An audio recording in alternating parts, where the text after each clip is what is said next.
Upaya pemerintah Indonesia mengatasi darurat pembelajaran masih menemui sejumlah kendala. Mulai dari perekrutan guru yang belum berorientasi kepada kompetensi mengajar, kinerja guru yang rendah, hingga ketimpangan hasil pembelajaran. Program RISE di Indonesia melakukan kegiatan penelitian untuk mendukung peningkatan pembelajaran siswa di Indonesia. Program RISE juga bekerja sama dengan pemerintah pusat dan pemerintah daerah dalam mengkaji reformasi guru di tingkat nasional dan inovasi kebijakan pendidikan di daerah. Pada edisi yang bertema Reform and Reform kali ini, podcast Papan Tulis berkolaborasi dengan program RISE untuk mendiskusikan hal-hal yang harus direformasi dalam sistem pendidikan di Indonesia demi meningkatkan pembelajaran siswa.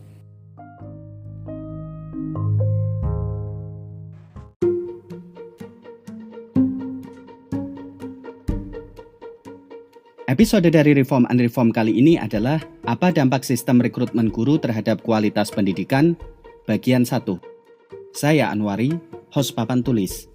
Ngobrol bareng dengan Cynthia Revina. Cynthia adalah wakil ketua program RISE di Indonesia. Ia meneliti tentang reformasi guru di tingkat nasional dan inovasi kebijakan pendidikan di daerah.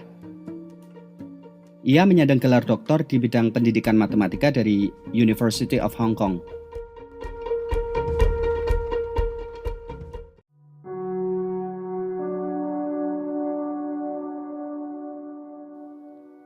Tiga komponen utama yang tidak bisa lepas dari proses pembelajaran di kelas sebagai bagian inti dari praktek pendidikan formal, menurut Ken Robinson adalah siswa, guru, dan kurikulum. Dari tiga komponen yang ada, guru sepertinya lebih sering disorot. Benar tidak, Mbak Cynthia? Ya, jadi kalau tadi Mas An menyebutkan ada 3 komponen utama gitu ya, kurikulum, guru, dan siswa.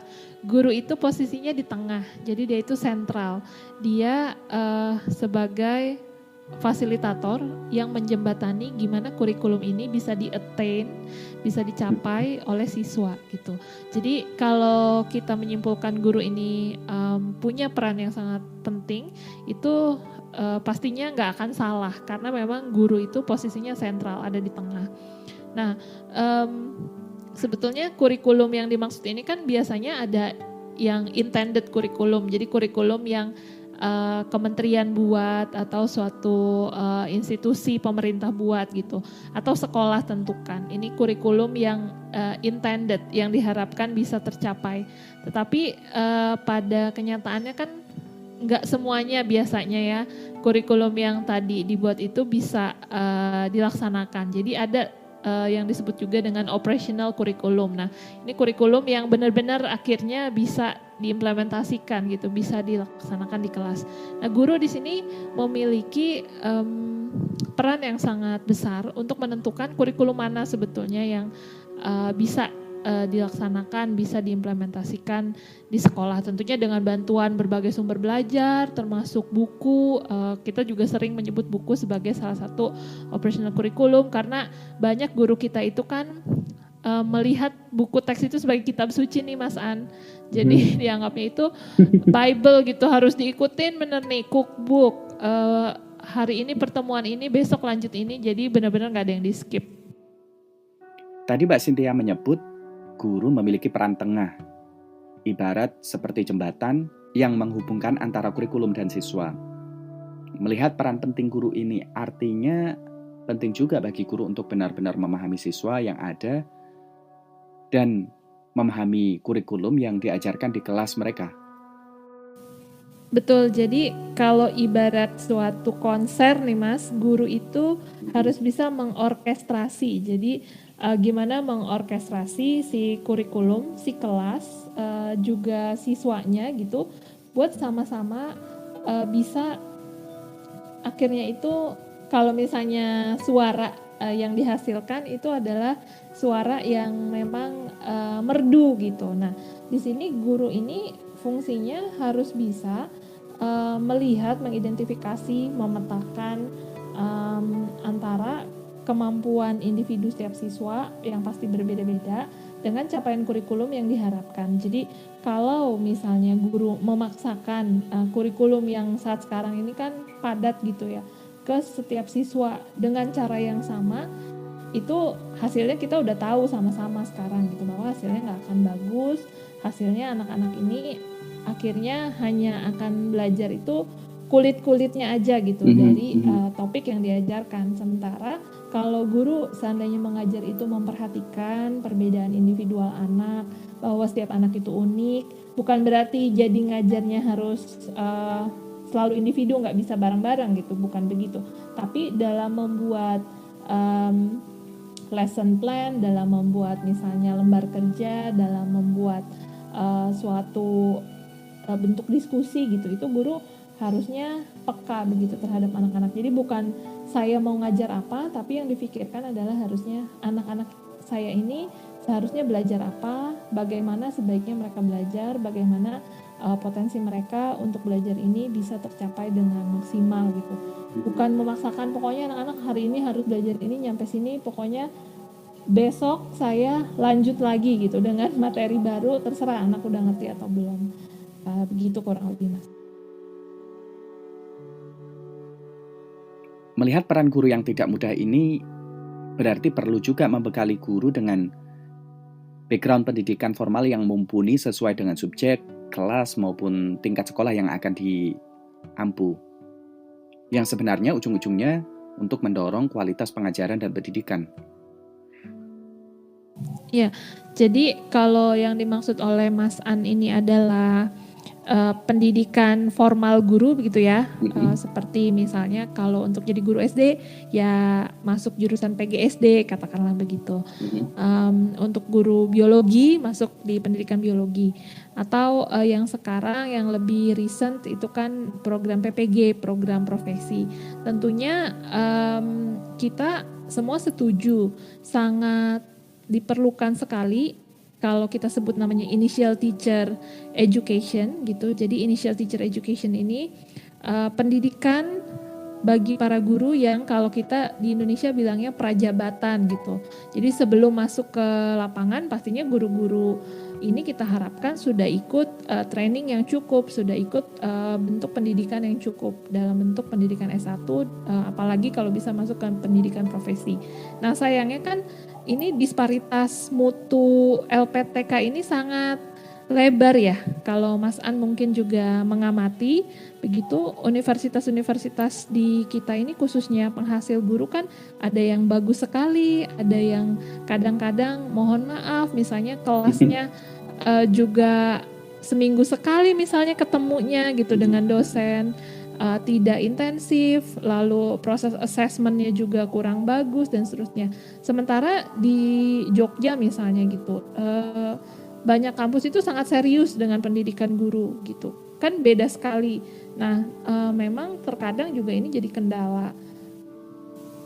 Saya lanjut gitu ya, terdapat disparitas dari kualitas institusi penghasil guru, kalau kita di sini bilangnya LPTK gitu.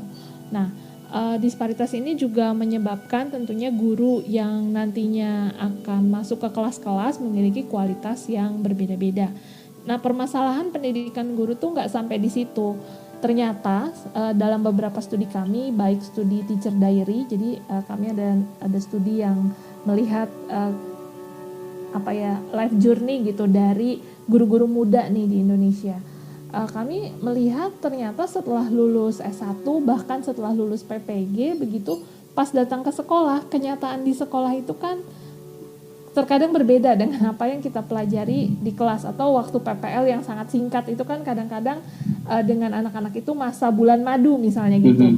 Oh ini gurunya muda, gurunya baru dan seterusnya, kita ingin mendapatkan nilai yang baik di mata dosen pembimbing misalnya gitu. Jadi tiap hari menyiapkan berbagai macam media pembelajaran gitu kan ya, itu yang kita lakukan misalnya waktu kuliah gitu.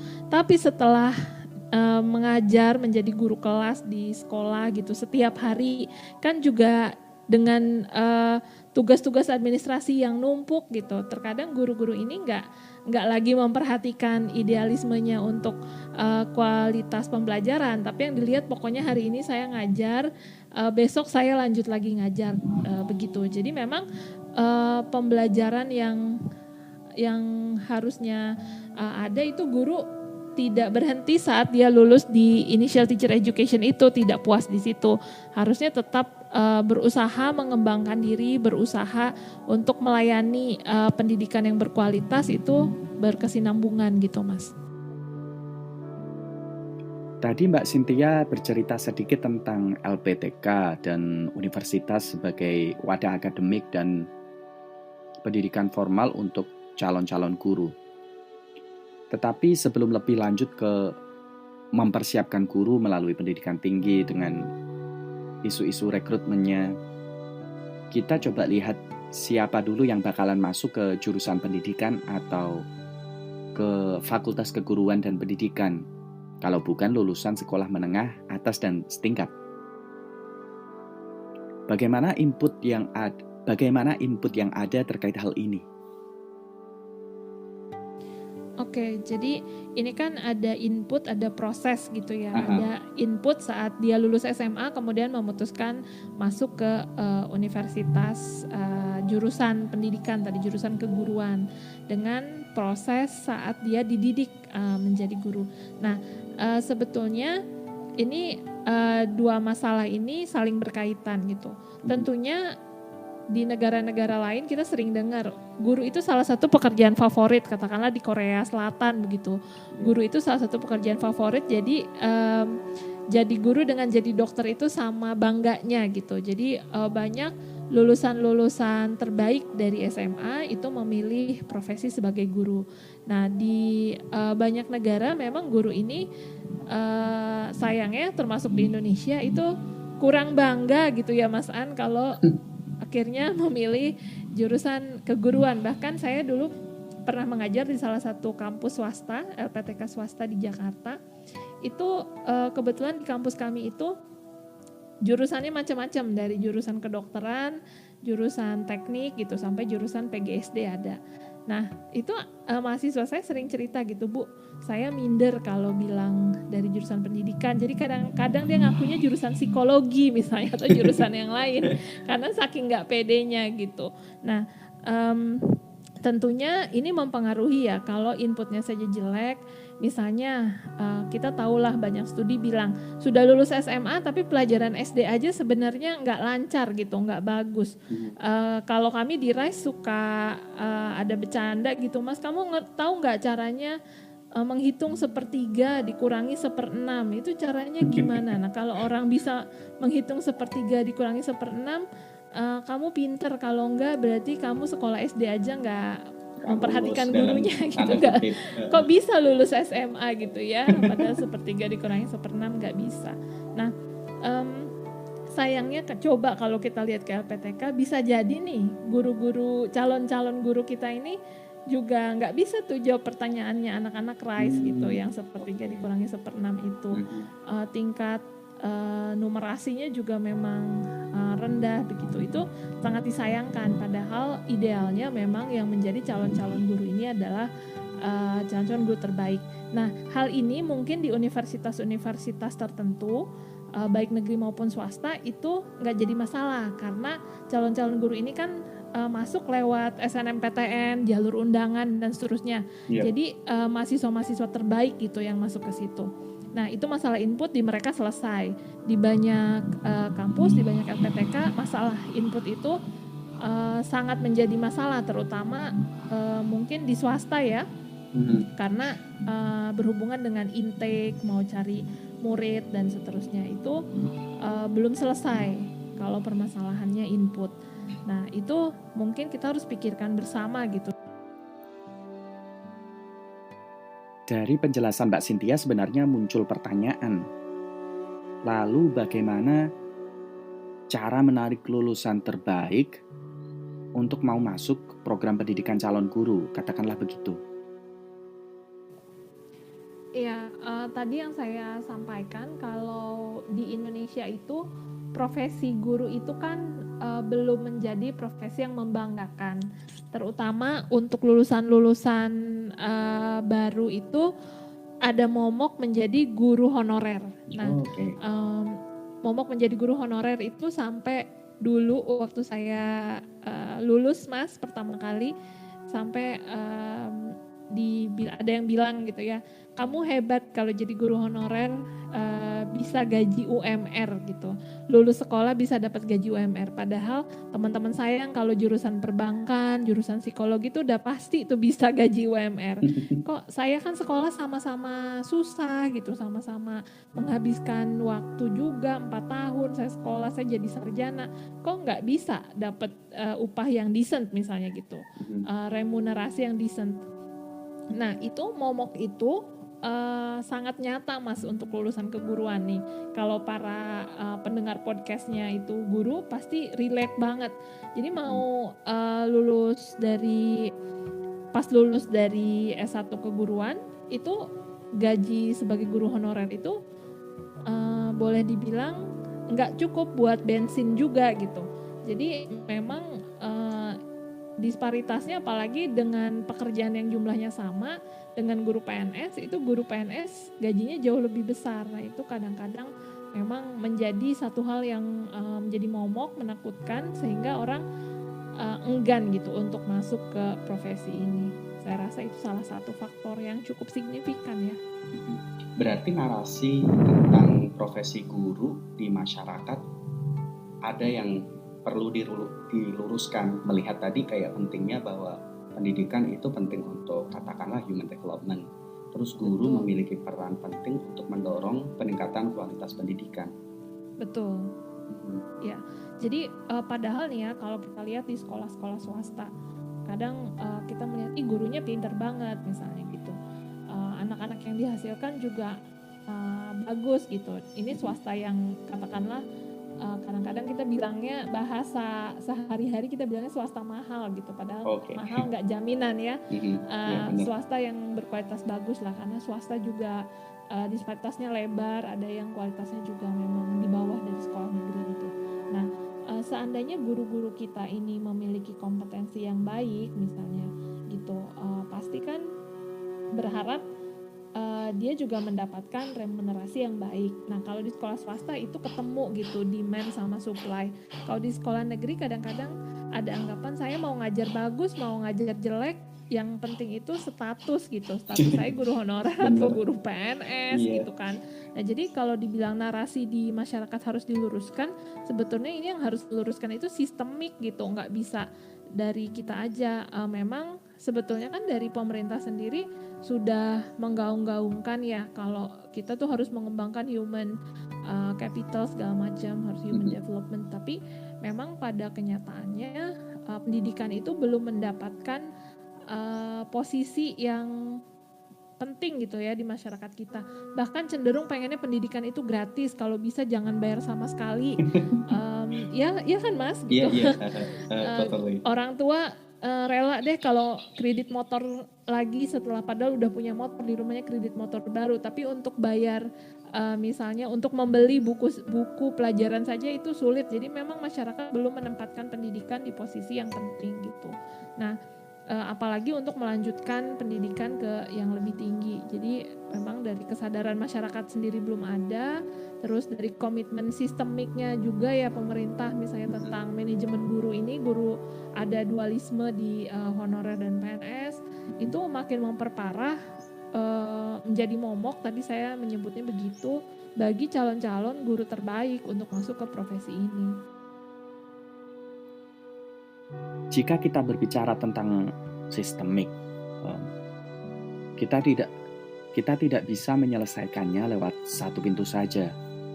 Tetapi yang saya tangkap adalah adanya kecenderungan bahwa profesi guru tidak diperlakukan secara profesional, dan kita bisa melihat dulu hal yang sistemik tadi dengan bagaimana untuk membangun atau memulai praktek awal di dalam sistem tadi agar bisa men-treat guru sebagai pekerjaan profesional.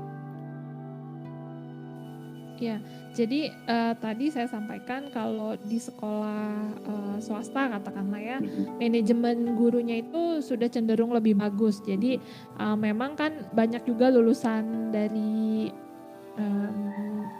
jurusan keguruan yang akhirnya memilih mengajar di sekolah swasta karena sebetulnya yang dibutuhin sama mahasiswa ini kan kepastian ya Mas ya. Iya. Kalau dia udah lulus saya udah pasti nih bisa dapat kerja dan pekerjaannya ini penuh kepastian. Yang ada ini sekarang ini nggak ada kepastian. Jadi pas lulus mau cari pekerjaan itu harus punya relasi misalnya. Kalau jadi mau honorer nggak punya relasi juga nggak bisa. Atau alternatifnya mau mendapatkan remunerasi atau katakanlah upah begitu yang sangat rendah gitu. Katakanlah saya pernah tuh dengar atau sering dengar gaji dari guru honorer itu dibayarnya 3 bulan sekali pas bos turun gitu. Mungkin sekarang sudah banyak perbaikan juga ya, tapi di masa lalu begitu. 3 bulan sekali, 1 bulannya hanya 500.000, sementara sekarang kebutuhan banyak sekali. Nah itu kan ada sangat banyak sekali ketidakpastian bagi si calon guru ini, jadi dia makin enggan gitu untuk masuk ke profesi ini. Sementara itu kalau yang dimaksud dengan sistemik di sini berarti ya dualisme antara guru honorer dengan guru PNS itu sebaiknya bukan dihilangkan ya, tapi sebaiknya itu diperbaiki sistemnya. Apakah misalnya guru honorer itu, guru kontrak itu hanya untuk 3 tahun pertama atau 5 tahun pertama. Semua guru sebelum jadi PNS wajib dulu menjadi guru honorer katakanlah begitu. Yeah. Pada kenyataannya sebenarnya gitu kan Mas An. Jadi banyak sekali guru PNS yang memang mau mulai karirnya dari guru honorer dulu. Pada kenyataannya sebenarnya sudah seperti itu, tapi belum dibuat sistemnya. Nah nanti setelah itu siapa yang performance-nya bagus bisa mendapatkan tenur misalnya ke status PNS promotion gitu. Sementara yang memang tidak berbakat mengajar, memang bukan passionnya, pengetahuannya kurang, sebaiknya ya memang memilih profesi lain, tidak melanjutkan. Jadi dengan seperti itu memang ada kepastian secara sistem, kemudian sistem manajemennya baik penggajian, promosi dan seterusnya juga pasti gitu. Jadi di sini kata kuncinya itu memberi kepastian bagi para calon guru ini, karena mereka kan ada proses job searching dan seterusnya itu mereka kebayang dengan jelas gitu, seperti layaknya profesi-profesi lain.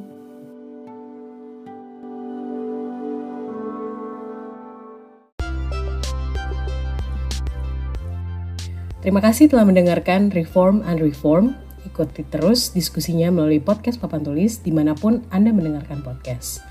Cek publikasi terbaru dari program RISE di Indonesia di situs webnya di rise.smeru.or.id atau ikuti Instagramnya di riseprogram.id.